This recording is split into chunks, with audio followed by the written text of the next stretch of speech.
Je m'interroge ce jour sur la question de l'abandon des populations sinistrées sur le site d'Ouro Dabang, dans l'extrême nord, après les inondations de septembre 2024 dans ce pays.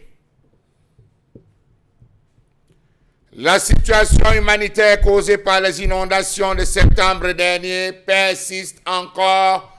Messieurs les ministres, messieurs les dirigeants de Viva Logone, messieurs les dirigeants de Midima.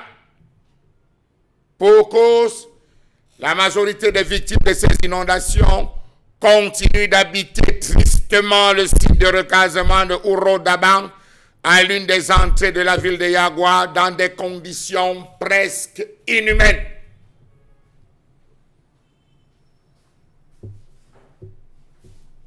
Les inondations dans la région de l'extrême nord ont détruit des dizaines de milliers d'hectares de cultures et sinistré plus de 350 000 personnes. Des sinistrés regroupés dans des camps de fortune. Des recasements comme celui d'Ouro Dabang, près de Yagua, sont aujourd'hui en proie à la malnutrition et aux maladies hydriques. Rappelons-nous que l'année dernière, les États-Unis avaient octroyé un don de 240 millions de francs CFA aux sinistrés dans la même zone. Nous, ou le gouvernement camerounais, ou encore le chef de l'État, avait lui mis à disposition 350 millions de francs CFA. Débat et calcul fait, on s'est retrouvé à ce que vous savez par sinistré. Comment comprendre qu'à ce jour, rien n'a été mis en place pour recaser ces populations dans un lieu plus adéquat, alors que ces décisions avaient été prises par la haute administration. Souffrez que j'emploie cette expression. La haute administration, composée des différents ministres, les gouverneurs, le maire de la ville, ils avaient pris ce site en attendant relancer en concertation avec les acteurs de Viva Logone.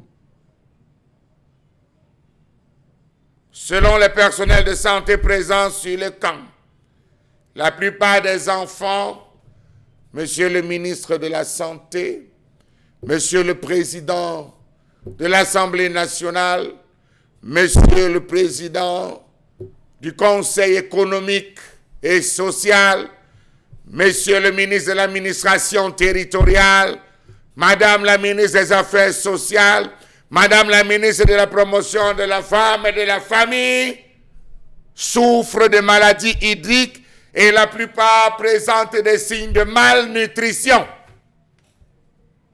Et Cameroun.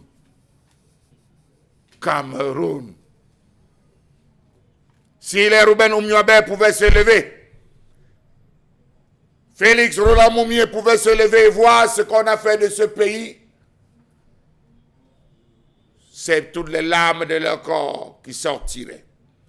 Selon les chiffres donnés par le Bureau de coordination des affaires humanitaires des Nations Unies, ce sont des milliers de maisons qui ont été englouties par des eaux.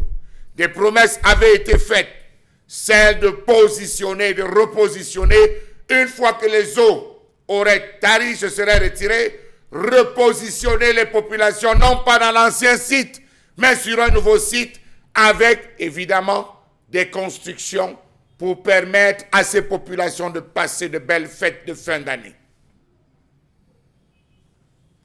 On apprend aux dernières informations qu'il y a des collectes qui sont faites, des élites, des personnes de bonne volonté et de la diaspora qui envoient les 1000 000 francs pour qu'on puisse se battre à nourrir ces populations qui ont tout perdu. Tout perdu. Comment on peut être méchant dans un pays comme celui-ci? Comment est-ce qu'on peut être méchant?